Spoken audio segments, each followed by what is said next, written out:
अस्सलाम वालेकुम नाज़रीन, मैं हूं आपका मेज़बान सैयद शहरियार आसिम। आप लोग देख रहे हैं 14 अगस्त की स्पेशल ट्रांसमिशन।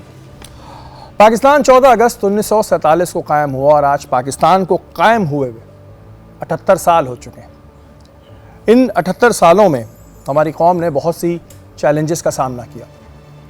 अगर हम बात करें इस कौम की तो उस कौम ने बहुत सी कुर्बानियाँ दी, और अगर हम बात करें अपने आबाओ अजदाद की तो उन्होंने इस मुल्क को हासिल करने के लिए बहुत सी कुर्बानियाँ दी।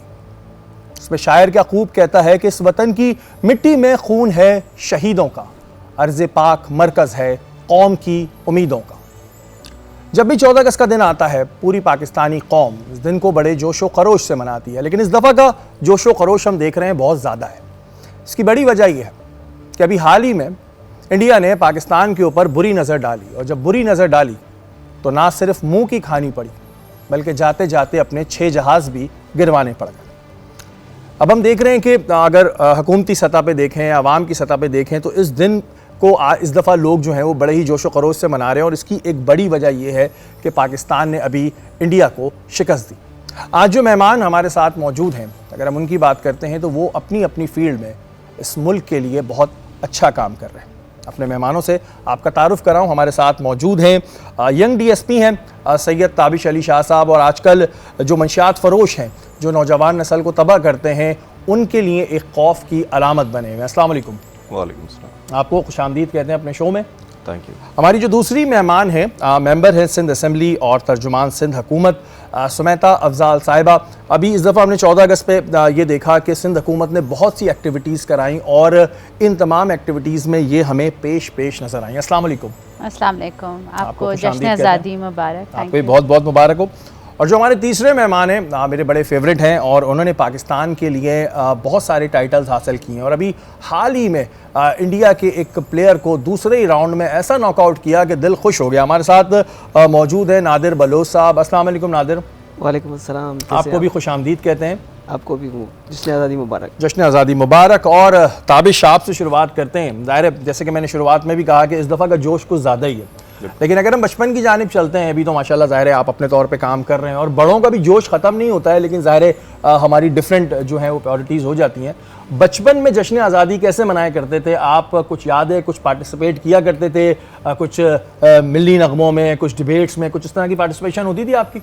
बिल्कुल होती थी। और पहले क्योंकि स्कूल में कभी 14 अगस्त स्कूल के टाइम पर आ जाती थी तो उस टाइम पे फिर हम लोग इसी तरीके से पार्टिसिपेट करते थे, क्योंकि मैं एक उसमें भी होता था आपका जो ये जो होते हैं बैंड कोई नहीं, ये आपका जो स्काउट्स होते हैं। Okay okay okay. तो उसमें भी मैं मेंबर था उनका, तो हमारी पार्टिसिपेशन स्काउट से रिलेटेड भी होती थी, और उसमें हमें डिफरेंट जो है वो स्टेप्स करने होते थे, तो उसमें हमारी पार्टिसिपेशन होती थी। तो यानी कि पार्टिसिपेशन आपकी माशाल्लाह रहती थी। बिल्कुल। अच्छा, जैसे मैंने अपने इंट्रोडक्शन में कहा कि वैसे तो जब भी 14 अगस्त आती है पूरी कौम ही बड़े जोशो खरोश से मनाती है, लेकिन इस दफ़ा आप क्या देख रहे हैं? क्योंकि आप लोग ज़ाहिर है ड्यूटीज़ भी कर रहे होते हैं, सबको सिक्योरिटी भी दे रहे होते हैं, इस दफ़ा जोश कुछ ज़्यादा नज़र आ रहा है कौम में?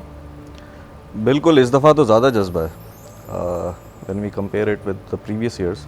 तो इस दफ़ा तो जज्बा इसलिए भी है, जैसे आपने बताया कि जो इंडिया को जो बिल्कुल एक मुंह की खानी पड़ी है, तो उस वजह से इधर आवाम में भी एक जज्बा है, तो वो भी एक फैक्टर है इनका कि बड़ा अच्छे तरीके से पार्टिसिपेशन हो रही है इनकी। बिल्कुल जी, आवाम की पार्टिसिपेशन बड़ी ज़बरदस्त हो रही है। और अगर हम सिंध हुकूमत की बात करते हैं तो सिंध हुकूमत ने भी इस दफ़ा 1 अगस्त से लेके 14 तक बड़े इवेंट कराएं, और जैसे कि मैंने बताया कि सुमेता उनमें हमें जगह जगह नजर आई। लेकिन उससे पहले मैं आपसे पूछूंगा कि आप बचपन में किस तरह मनाती थी? अभी तो आप लोग जिस तरह मना रहे हैं वो दिख रहा है, आपका बचपन कैसा था जब 14 अगस्त आता था? और वो कहते हैं ना 1 अगस्त से ही स्कूल में प्रिपरेशन शुरू होती थी, तो आप तैयारियों में हिस्सा लेती थी?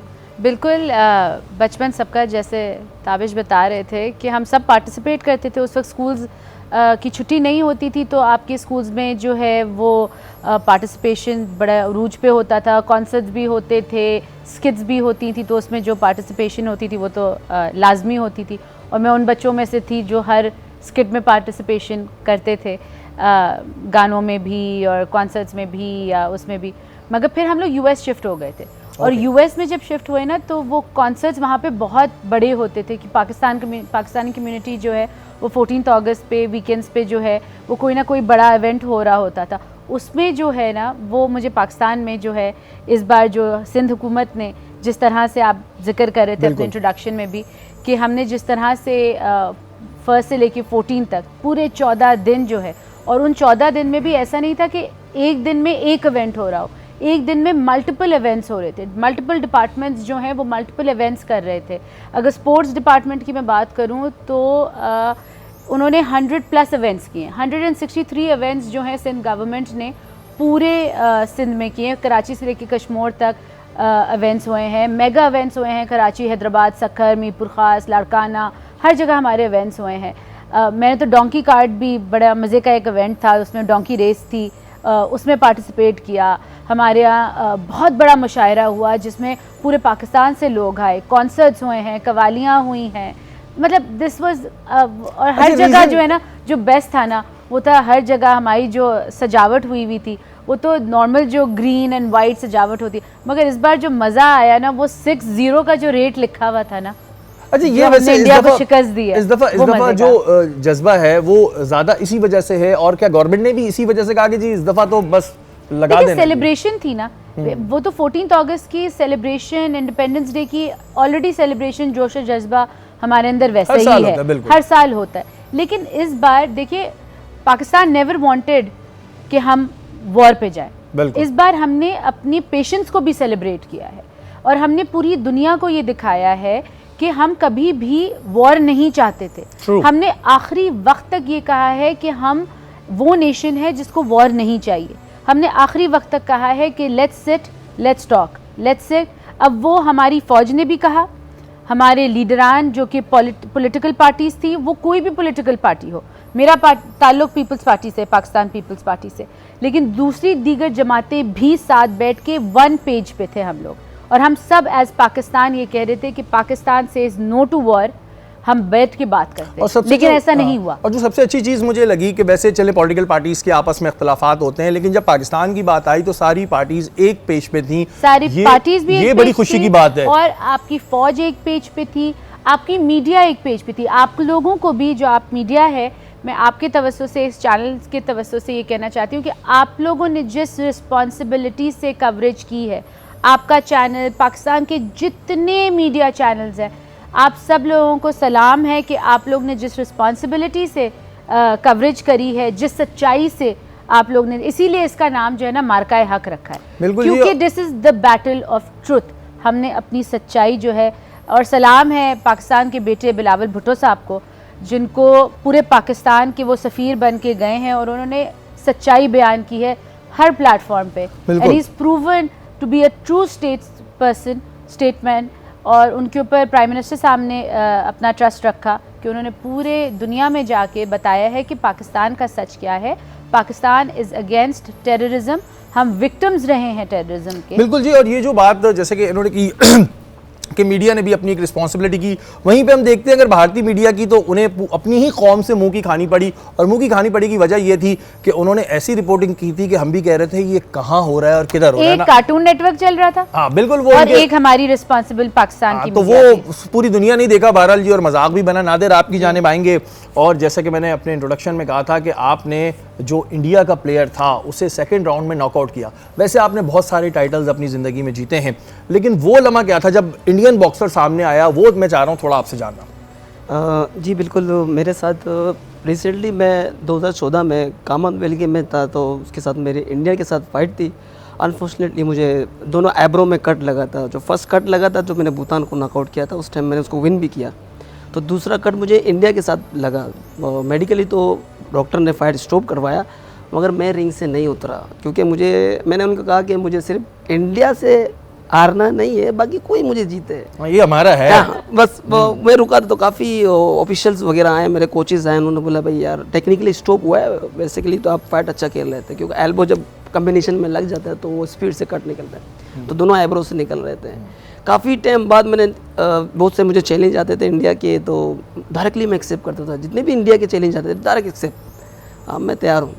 जब उनके साथ फाइट का टाइम आता था, कोई मेडिकल अनफिट, कोई टेक्निकल इशू, कोई और, किसी के मैदे में दर्द, किसी का बुखार। फाइनली एक फाइट मुझे मिला तो इसको डायरेक्ट मैंने एक्सेप्ट किया। एक्सेप्ट करने के बाद आपको पता है जब पाकिस्तान और इंडिया की वार होती है तो बड़ा बंदा एक्साइटेड होता है, जिससे मैं एक्साइटेड हूँ वो भी होता है।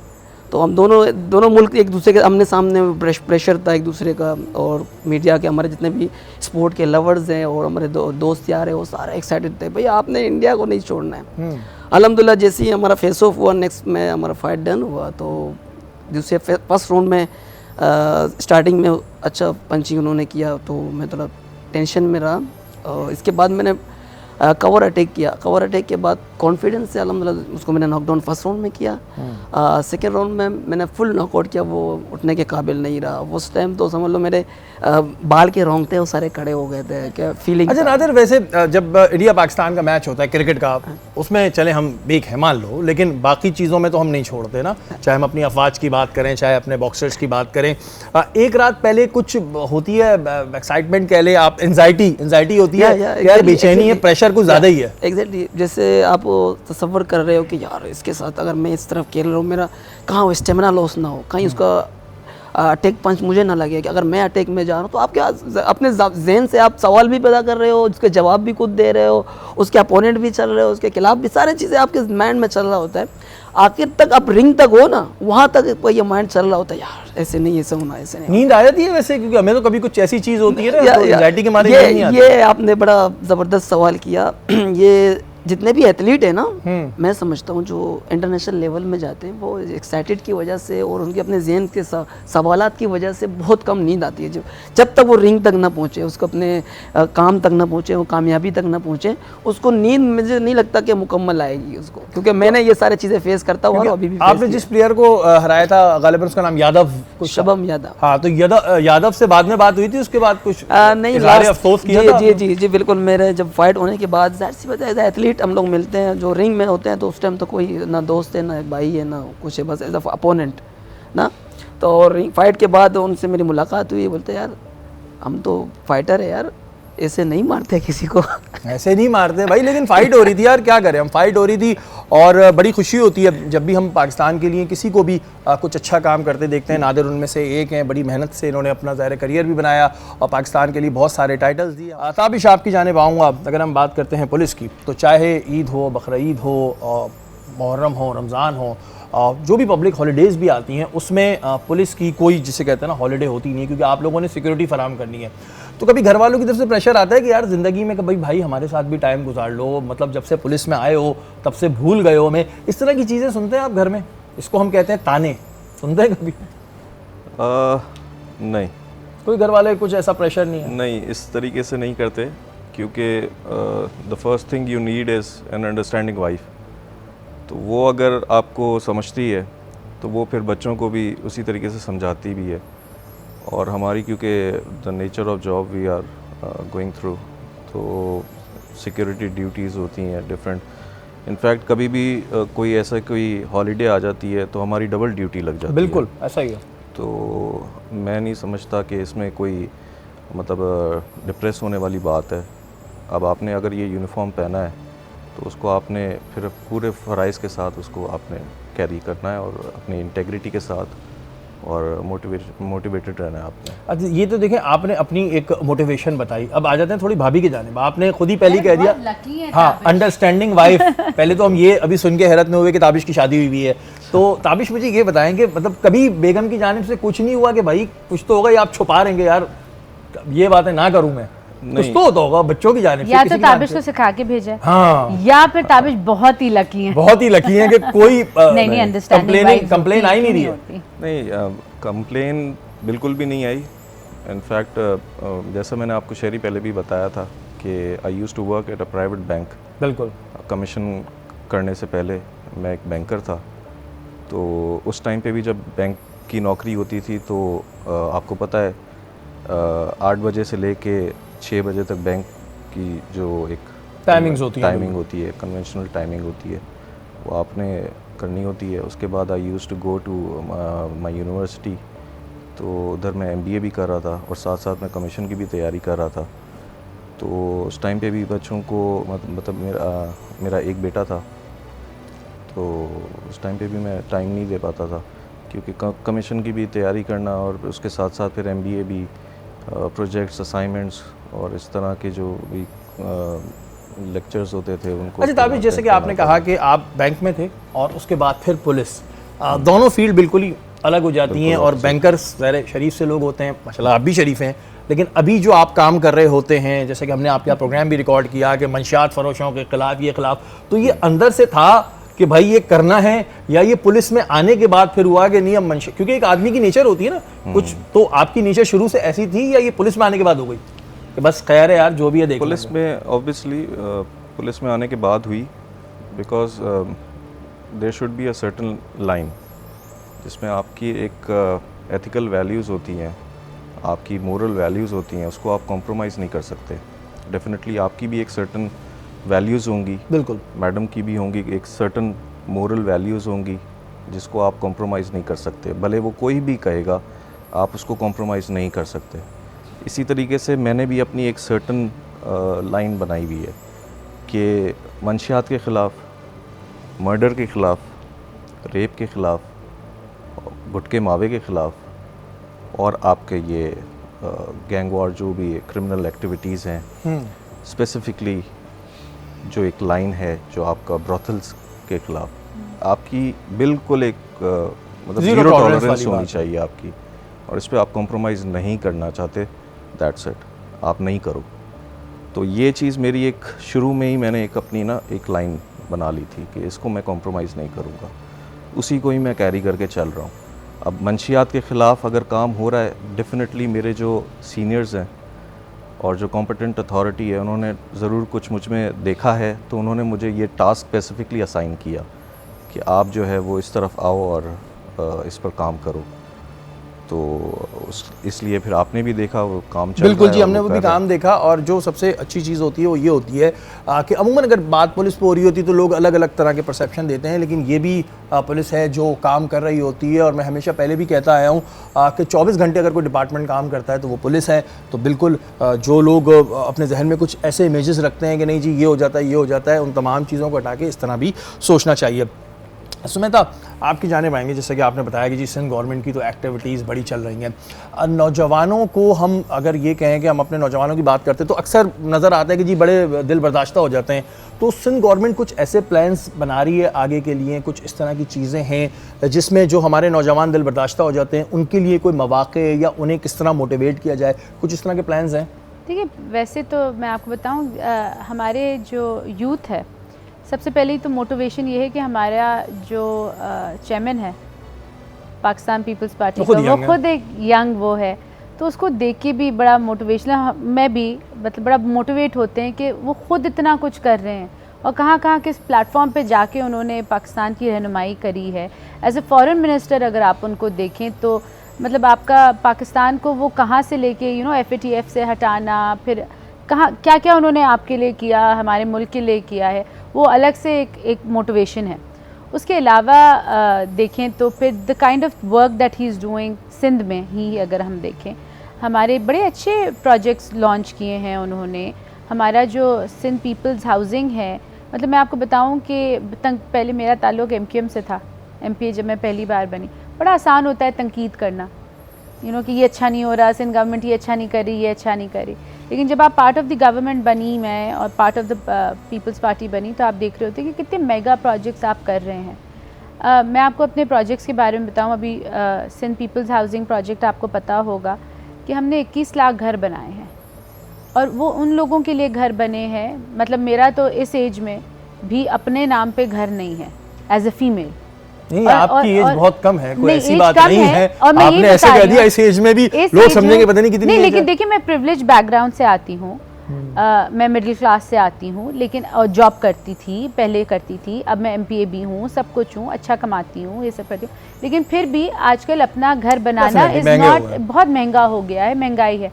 लेकिन सिंध गवर्नमेंट ने उन लोगों के लिए 21 लाख घर बनाए हैं, जिसमें से 8-9 लाख घर कंप्लीट हो चुके हैं, जिनके सैलाब में घर ख़त्म हो गए थे, वॉश आउट हो गए थे वो घर। और उसके मालकाना हुकूक जो हैं, चेयरमैन साहब ने, बिलावल साहब ने उसके मालकाना हुकूक जो हैं वो फीमेल्स को दिए हैं। ज़बरदस्त। ये बहुत बड़ी बात है कि 21 लाख घरों के मालिकाना हुकूक जो हैं वो औरतों को मिलेंगे। और बिल्कुल जो जहाँ तक बात मिल है गए हैं बल्कि, I'm चेयरमैन sorry। साहब की, और कि हम देखते हैं बहुत सी चीज़ें ज़ाहिर है ऐसी आती हैं जिस पर हम भी बात करते हैं कि भाई ये है, लेकिन जो पॉजिटिव चीज़ें होनी चाहिए उसे भी बिल्कुल हाईलाइट करना चाहिए।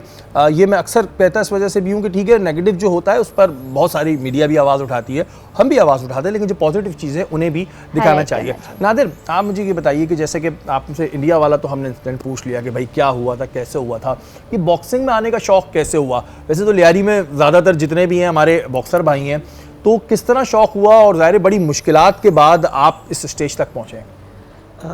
सबसे पहले मेरे जितने भी मीडिया वर्क होती थी, सेशंस वगैरह, उनमें मैंने बताता था कि मैं बिलोंग करता हूँ मेरे दादा से। दादा मेरा इंटरनेशनल प्रोफेशनल बॉक्सर रह चुके थे। अरे माशाल्लाह। कादिर बख्श उनका नाम है, अल्लाह उनको जन्नत नसीब करे। और हमारे अंकल करीम बख्श वो भी इंटरनेशनल बॉक्सर हैं, और मेरे जो मामू हैं शेर मोहम्मद वो भी इंटरनेशनल बॉक्सर हैं। पूरा खानदान जी, आपका बिल्कुल। बॉक्सर है, आपके घर तो कोई आते हुए भी डरेगा और आप लोगों से कोई लड़ता भी नहीं होगा वैसे। हाँ, नहीं, अब हमें जब बॉक्सिंग खानदान के नाम से पुकारा जाता है, जो भी है, अगर हम हमारे घर की तरफ आता है तो उसको बताते हैं कि बॉक्सिंग फैमिली है जो वो उनकी तरफ जाना है। यानी कि आपके घर आना हो तो मैं आके पूछ लूं बॉक्सिंग फैमिली का है, नादिर ना पूछो। इजीली मेरा नाम लो या मेरे ग्रैंडफादर का नाम लो, किसी का भी नाम लो, इजीली बॉक्सिंग फैमिली की तरफ से इसी तरह आते हैं। जैसे हम जिस तरह स्ट्रगल कर रहे थे उस टाइम, तो हमारा हालत इस तरह था कि मैं भी समझ लो साइकिल की दुकान में पंचर बनाना, साइकिल के काम करना, तो कभी क्लब में जाना, कभी नहीं जाना, कभी पार्टिसिपेशन करना, कभी नहीं करना। तो उस तरह करते करते मेरी वालदा, अल्लाह उनको तंदुरुस्ती सेहत दे, उनको बड़ा शौक़ था कि मेरे दादा ने बताया था कि मेरे जो बॉक्सिंग के कैरियर है ना, जो हमारे नस्ल है, उनको लेके जाने वाला एक बंदा चाहिए मुझे। तो मेरे वालिद साहब ने तो कोशिश की, वो पूरा नहीं हुआ। मेरे चाचू ने भी कोशिश की इंटरनेशनल लेवल में, वो पूरा नहीं हुआ। तो मेरे वालिद साहब ने कहा बेटा तू जाकर ट्राई कर ले, शायद तेरा किस्मत। फिर वो वालिद साहब मज़दूर आदमी थे, उनकी तरफ तवज्जो ही नहीं था। मेरी वालिदा ने बड़ी कोशिश की मेरे लिए, स्ट्रगल किया, काफ़ी मेहनत किया, तो उन्होंने मुझे साइकिल की दुकान से निकाल कर बॉक्सिंग की फील्ड में वापस डाल दिया। उसके बाद क्योंकि जो एक्सपेंस होते थे, तो मेरी वालिदा सिलाई करती थी, मेरी चीज़ें वो अफोर्ड करने लगी बेचारा, कभी सिलाई, कभी मजदूरी, कभी सफाई, कभी क्या क्या, इस तरह अल्हम्दुलिल्लाह आहिस्ता आहिस्ता चलते चलते मैंने क्लब लेवल में जब पार्टिसिपेशन किया, तो मेरे उस्ताद मोहतरम शेर मोहम्मद बलोच, जब मैंने फ़र्स्ट फाइट खेला तो उसको मुझे उस नाम से पुकारा गया, छोटा शेरू, छोटा शेरू। जब भी रिंग में आता था छोटा शेरू के नाम से पुकारते थे। तो उसके बाद अब छोटे थे, जब पार्टिसिपेशन किया तो उस टाइम तो आपको पता है 500 रुपये किसी को मिलना बड़ी अहमियत की बात होती थी। बिल्कुल। वो समझ लो वो 500 रुपये जब मुझे मिले, मेरी मोटिवेशन था, वो मेरे लिए एक सीढ़ी था, आगे बढ़ने का एक जज्बा था। तो जब 500 रुपया घर में लाया हूँ तो घर वाले बड़े हैरान हो गए, शॉक्ड हो गए, माशाल्लाह, अरे हमारे बच्चे ने तो भाई आज बच्चा कमाऊबूत हो गया है। जो बंदा 10-15 रुपये कमाने वाला था 500 रुपये ला चुका है। वाह भाई अब तो पक्का बॉक्सिंग ही करना है और ये फ्यूचर बनाने हैं। हाँ, तो ये अब आप ये देखें ना कि पंचर की दुकान से एक पाकिस्तान का फ़ख्र पाकिस्तान बनना, ये हमारे हीरोज़ होते हैं जिनकी स्टोरी होती है, और जब हम सुनते हैं यकीन माने तो हमें बड़ी खुशी भी होती है। और ये मैसेज है उन तमाम यूथ के लिए जो ये सोचते हैं कि नहीं जी हमारी कोई सोर्स नहीं है, हम ज़िंदगी में कर नहीं पाते। नहीं, ऐसा नहीं होता। अगर आपकी लगन है, अगर आप चाहते हैं कुछ बनना, तो फिर आपको कोई नहीं रोक सकता। आप अपनी सच्ची लगन के साथ काम करते हैं, उसकी बड़ी मिसाल नादिर हमारे साथ यहाँ मौजूद हैं। बड़ी इंटरेस्टिंग बातें हमारे सामने इस वक्त यहाँ पर आ रही हैं। ताबिश हमारे साथ मौजूद हैं। ताबिश, हमारे जो यंगस्टर्स हैं, जो यूथ है, उसमें कुछ ऐसे लोग भी हैं जो गलत बेरारवी की तरफ चले जाते हैं, मंशियात की तरफ आ जाते हैं, जिस पर आप लोग काम कर रहे हैं। उनको आप क्या मैसेज ऐसा देना चाहते हैं या क्या कुछ कहना चाहते हैं, प्लीज़? देखें, मंशियात एक सोशल इल है, ठीक है। आप अगर ये काम कर रहे हैं, बिलफर्ज अगर कोई लेट्स सपोज कोई ड्रग पेडलर है, वो ये काम कर रहा है, अगर वो ये काम कर रहा है तो उसको ये चीज़ समझ लेनी चाहिए कि ये उसकी औलाद पर आएगी।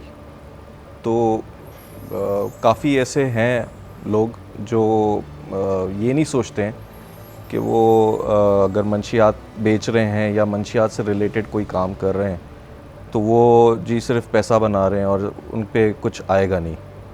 जो नस्ल वो तबाह कर रहे हैं वो वही घूम फिर कर उनकी औलाद पर आनी है। Then that is the fact, आप you can not deny it, और आप इस चीज़ से भाग नहीं सकते हैं, वो आपकी औलाद पर आएगी। तो मेरा मैसेज यही है कि इस चीज़ से आप जितना बच सकते हैं बचें। अब जैसे ये हमारे यंग है, यूथ है, हमारे बॉक्सर हैं, ऐसे लियारी में और भी बच्चे हैं जो फुटबॉल से जिनकी एफिलिएशन बिल्कुल है और वो बहुत अच्छा काम कर रहे हैं और उनको प्रमोट करना चाहिए। अब मैं अगर आपको बताऊं, काफ़ी जगहें ऐसी हैं जिन पे पुलिस और मैंने थ्रू पर्सनल कैपेसिटी उनको काफ़ी प्रमोट भी किया। अब हर जगह फोरम पे मुनासिब भी नहीं है, नहीं अंडरस्टैंड आपने ज़ाहिर है अपने तौर पे लेकिन आप करते होंगे। जैसे चेयरमैन साहब हैं, बिलावल भुट्टो साहब हैं, उन्होंने भी काफ़ी प्रमोट किया, लियारी पे उनकी ख़ास तौर पे नज़र होती है और उन्होंने फ़ुटबॉल को इतना इस हद तक प्रमोट किया कि एक तो पिंक फुटबॉल जो इनका इवेंट था वो इन लोगों ने ऑर्गेनाइज़ किया और उसमें बाकायदा से I was there at that security duty, तो आई हर्ड कि उन्होंने जो है वो काफ़ी फंड्स भी एलोकेट किए।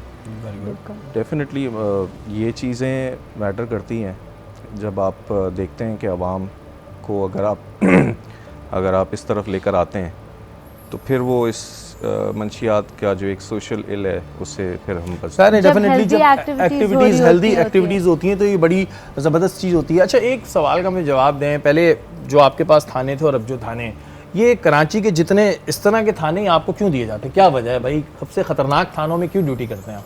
काम आप ही अच्छा को दिए कर रहे जाते हैं। होंगे ना, हाँ, इन्हीं को अच्छा दे देते काम कर रहे होंगे। इन्हीं को दे दें भाई, जाओ यहाँ पे जाओ।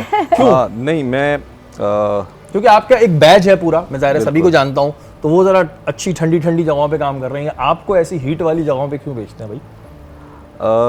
मैं सबसे पहले मैं I was posted at Ratodero which is a sub division of Larkana, तो वहाँ पे भी जो है वो इसी तरह के सिमिलर डायनामिक्स थे जैसे आप लियारी के देखते हैं, बट वहाँ पे भी अच्छा काम किया। ज़्यादा टाइम नहीं रहा वहाँ पे भी, but obviously there is rural policing and there is urban policing. जो कराची के जो अर्बन पुलिसिंग का जो मॉडल फॉलो होता है वो इन जगहों पर फेल है। मतलब ये अर्बन पुलिसिंग से बिल्कुल हटकर यहाँ पे कुछ इलाके ऐसे हैं जैसे लियारी हो गया, मच्छर कॉलोनी हो गया, रईस कोट, यूसुफ कोट, सईदाबाद, इत्तेहाद टाउन, इस तरह के जो भी जितने इलाके हैं, इधर अर्बन पुलिसिंग फेल है। इधर वही कंटेम्प्रेरी ह्यूमन इंटेलिजेंस पे ही काम हो रहा होता है और वहाँ पे इतना टेक्निकल असिस्टेंस जो है वो इतना कामयाब नहीं होती है। तो वहाँ पे एक्सपर्टीज़ में भी शायद सीनियर्स ने समझी हो कि अच्छी है, तो इस वजह से उन्होंने सीनियर ने समझी होंगी और सीनियर से भी मैं यही कहना चाहता हूँ कि भाई ठीक है, बहुत अच्छा काम कर रहे होते हैं, लेकिन जहाँ मैं देखता हूँ, ये तो बहरहाल मैं एक मजाक में बात कह रहा हूँ कि जितने भी हीट वाले थाने होते हैं ना, उधर हमें ताबिश नज़र आते हैं। सो मैं था वाई पॉलिटिक्स, आप एक साइकोलॉजिस्ट भी हैं जो मुझे मालूम हुआ है और ज़ाहिर है और भी काम थे, तो वाई पॉलिटिक्स? पॉलिटिक्स में क्यों? अमूमन लोग कहते हैं जी पॉलिटिक्स में मत आओ, और कई जगहों पे तो ये भी कहते हैं बहुत बड़ा पॉलिटिशियन है, इसको मतलब गलत उसमें कह रहे होते हैं, पॉलिटिक्स खेल रहा है हमारे साथ, ऐसी बातें होती हैं। तो फिर तो मैं अच्छा ही खेलती हाँ। होंगी ना साइकोलॉजिस्ट। तो वाई पॉलिटिक्स? मतलब बचपन से शौक था पॉलिटिक्स में आने का या कोई अचानक आ गई पॉलिटिक्स में? कैसे आ गई? अचानक शौक नहीं था, बल्कि राधा मेरी तो फैमिली ये कहती थी कि तुम पॉलिटिक्स में कैसे चली गई, क्यों चली गई, क्योंकि you won't be a good politician. एक तो तुम पाकिस्तान में रही नहीं हो तो तुम्हें आएगी पता ही नहीं है, और तुम्हें हिस्ट्री इतनी अच्छी पता नहीं है।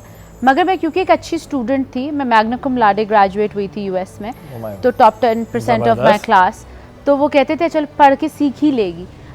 मगर ये था कि मैं एक्सीडेंटल पॉलिटिशियन थी। मैं एक मल्टीनेशनल में पाकिस्तान वापस आने के बाद काम करी थी और साइकोलॉजिस्ट भी थी, और मैंने अपना मीडिया से ही मॉर्निंग शो होस्ट भी रह चुकी हूँ मैं। अरे वाह, जबरदस्त। तो उसमें ये हुआ कि एक्सीडेंटली ये हुआ कि मैं एक जगह जाना शुरू हुई, एक पॉलिटिकल पार्टी के ऑफिस, वो इस तरह से कि जैसे रिसर्च नहीं करके देते कि मैं ये बिल बना के देती हूँ, मैं ये रिसर्च करके देती हूँ, तो वो आप एक बार गए, दो बार गए, then you got pulled into it.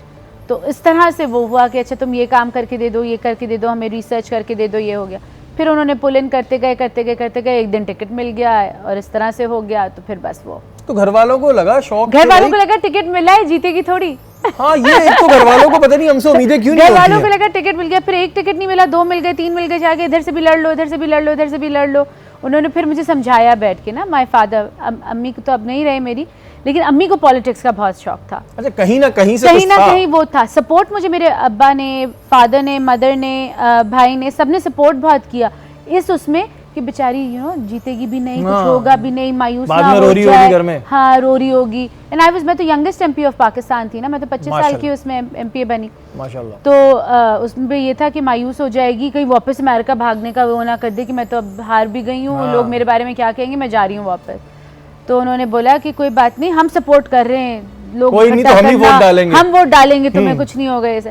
खैर वो वोट का तो आपको पता है, वो जिस पार्टी में और ये सब सारी चीज़ें वो सारा वो मैनेज करके देते थे, लेकिन रिजर्व सीट का वो था तो बनी गई उसमें। saying कि वो कहते हैं ना कि when you aim for nothing you achieve everything। I think that's what happened। तो when your वो luck एक- is on your side, बिल्कुल। नीयत अच्छी, साफ नीयत, साफ सारी चीज़ें। आज मैं थोड़ा सा अपने नाज़रीन को बता दूं कि जितने हमारे मेहमान बैठे हैं बड़े लकी भी हैं, मेहनत तो है इनकी, लकी भी हैं। जो मैं इनकी बातें सुन रहा हूं तो मैं कह रहा हूं इनकी लक बड़ी अच्छी चल रही है, माशाल्लाह। अल्हम्दुलिल्लाह। अल्हम्दुलिल्लाह। तो बस इसी तरह से कोई आपसे पैगाम रिलेटेड- देना चाह रही हैं आप पाकिस्तानी कौम को? बस मैं यही पैगाम है मेरा कि जिस तरह इन्होंने सारी बात करी, आई थिंक पाकिस्तान के अंदर बहुत डाइवर्सिटी है, बहुत पेशेंस है हमारी, उसके अंदर हमें अपने पेशेंस को प्रैक्टिस करना है, और हमारे अंदर बहुत टैलेंट है। बस हम अपना टैलेंट शायद बहुत अच्छी तरह से बाहर वो नहीं कर पा रहे होते हैं। अच्छी हेल्दी एक्टिविटीज़ में अपने टैलेंट को आप वो करें, और we have so much potential, इतना टैलेंट है, इतना पोटेंशियल है, बस उसी को हमने पॉलिश करके, रिफ़ाइन करके बाहर लेकर आना है। आई थिंक फिर पाकिस्तान को कोई रोक नहीं सकता, पाकिस्तान को कोई नुकसान नहीं पहुंचा सकता। हम सब के अंदर बहुत टैलेंट है, हम सब के अंदर बहुत पोटेंशियल है। आप अपने ऊपर काम करें, फिर देखें पाकिस्तान को कोई कहीं नहीं रोक पाएगा। बिल्कुल जी, बिल्कुल। नादिर, आगे के क्या प्लान्स हैं? अभी तो माशाल्लाह आपने वैसे ही इतने टाइटल ले लिए हैं, घर पे जगह नहीं बच रही है, मैंने सुना है। तो मुझे ये बताएं आगे के क्या प्लान्स हैं?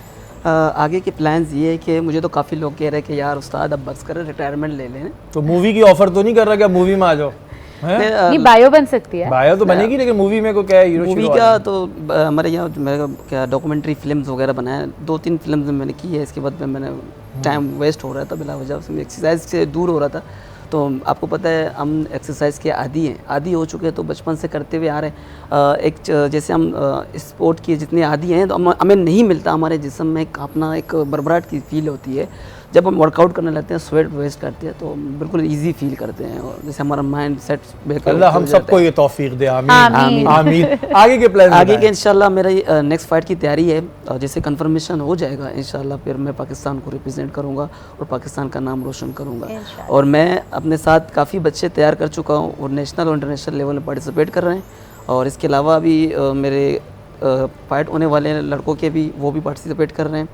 और हमारा बल्दिया स्पोर्ट कम्प्लेक्स में नादिर बलोच सईदाबाद बॉक्सिंग क्लब के नाम से क्लब है, जिसमें काफ़ी बच्चे हैं, और हेल्दी एक्टिविटीज़ के लिए हमारे साथ क्या नाम है, ओल्ड एज वाले भी आते हैं, गर्ल्स वुमेन भी आते हैं। कितनी एज में, क्योंकि टाइम थोड़ा कम रह गया, कितनी एज तक सीख सकते हैं बॉक्सिंग? हाँ, स्पोर्ट क्या कहते हैं कि आप एज भाई हड्डियां भी हैं यार, कमजोर हो गए, विटामिन डी कम होता है, तो मतलब कोई एज लिमिट होगी ना कितने मैं तक में आ भी जाए? 40 के बाद, आप 45 के बाद बॉक्सिंग नहीं खेल सकते, टफ बॉक्सिंग नहीं अच्छा, खेल सकते। 40-45 तक खेल सकते हैं? या 40-45 तक अगर आप बॉक्सिंग सीखना चाह रहे हैं तो बिल्कुल आप सीख सकते हैं। इस सवाल मैंने इस वजह पूछ लिया कि ज़ाहिर है बहुत से लोगों के ज़हन में ख्याल आता है, लेकिन बड़ी मेहनत चाहिए होती है। आप तीनों मेहमानों का बहुत बहुत शुक्रिया, आप हमारे इस ट्रांसमिशन में आए, और आप लोगों को जश्न आज़ादी मुबारक, और बहुत सारी दुआएं आपके लिए कि आप लोग अपनी अपनी फील्ड में इसी तरह अच्छा काम करते रहे। तमाम देखने वालों को एक दफ़ा फिर जश्न आज़ादी की बहुत बहुत मुबारकबाद। दुआ यही है कि अल्लाह ताला हमारे मुल्क को अपने हिफ्ज़-ओ अमान में रखे, और हम सबको ये तौफीक दे कि हम अपने मुल्क के लिए चाहे जिस लेवल पे भी हो कुछ अच्छा काम कर सकें। अपने मेज़बान सैयद शहरियार आसिम को इजाज़त दीजिए। पाकिस्तान जिंदाबाद। अज़्म आली शान, शाद रहे पाकिस्तान।